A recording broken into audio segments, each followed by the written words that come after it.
O governo acaba de anunciar que pretende fazer uma concessão de manejo florestal em áreas da Amazônia para a iniciativa privada. Eu não sou contra essas concessões em qualquer circunstância. Isso aí, bem feito, pode funcionar. Você, de fato, faz uma exploração madeireira ali pontual, com um bom plano de manejo, pode dar certo. Mas, para isso, você tem que ter, de fato, estruturas que acompanhem, que fiscalizem, e no atual contexto de desmantelamento dos órgãos ambientais e de desmoralização proposital desses órgãos por parte do Bolsonaro, principalmente, e dos seus asseclas, de fato, esse tipo de concessão é abrir terras, florestas, né, de unidades de conservação a um risco tremendo. A gente já tem visto muita picaretagem nesses processos em relação a concessões que foram feitas lá atrás. Temos casos múltiplos de falsificação de dados. Agora, o mais preocupante nessa história é que 3 dessas áreas estão situadas no entorno da BR-319. A BR-319 é uma estrada de terra que foi construída nos anos 70 e que passa ali no coração da floresta. Ela vai de Manaus até Porto Velho. E existe já há algum tempo uma enorme pressão para que ela venha a ser asfaltada.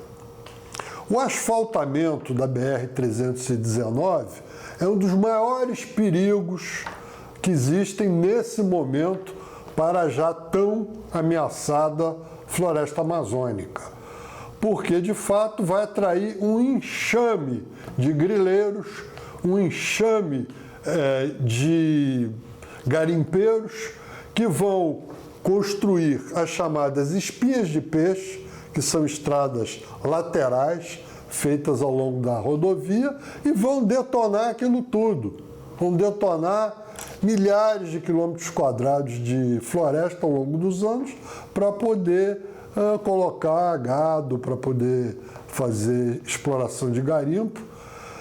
Um processo similar ao que aconteceu com a BR-163, lá no Pará.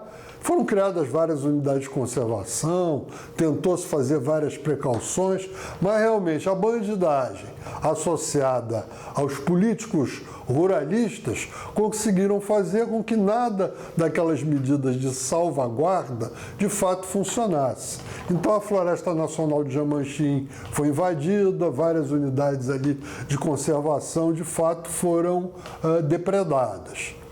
E no caso da BR-319, a situação é muito mais grave, porque ela passa, de fato, no meio, no coração da floresta amazônica. Pior, a opinião pública, tanto de Manaus quanto de Porto Velho, e a classe política inteira são favoráveis a essa obra. É difícil você ouvir uma voz sensata de discordância em relação a ela, porque existe de fato, sobretudo por parte dos moradores de Manaus, uma aspiração a ter uma via onde eles possam se ligar a outras áreas do país. No entanto, existem outras soluções que poderiam resolver esse problema sem promover essa devastação inacreditável. A primeira delas é, em vez de fazer uma estrada de rodagem, colocar uma ferrovia, que faz muito mais sentido do ponto de vista econômico. Para transporte de grãos e outras coisas, a ferrovia ela funciona com mais eficiência do que uma rodovia. Pode-se até transportar os carros de quem quer ter o seu carro, que é de Manaus, quer ter seu carro em Porto Velho, ou vice-versa, pode transportar a bordo do trem. Mas não dá a possibilidade de, ao longo de toda a estrada, você estabelecer polos de ocupação. Você tem que ir direto para o seu destino. A outra solução, que se combina com essa da ferrovia, é você intensificar o transporte fluvial no Rio Madeira.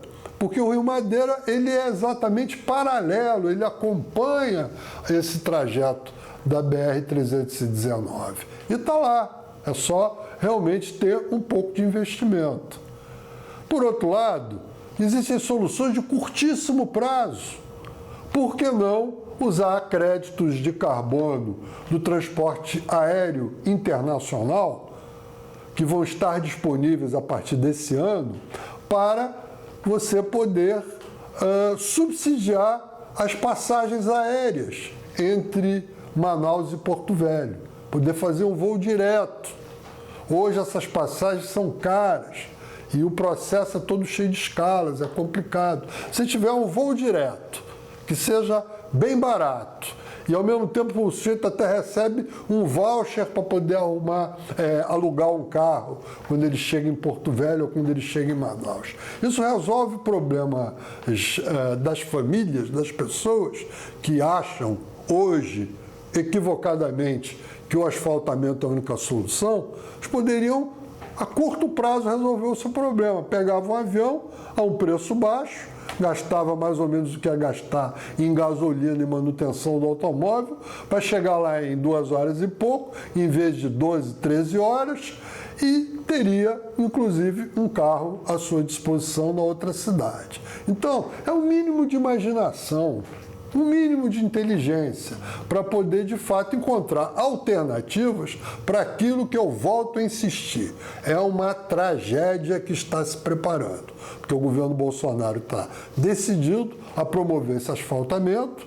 A classe política, entre aspas, desses 2 estados é totalmente favorável. Isso provavelmente vai ser feito. Depois, a manutenção desse asfalto vai ser uma verdadeira loucura e rapidamente vai deteriorar, mas enquanto isso não acontece, o desmatamento vai correr solto.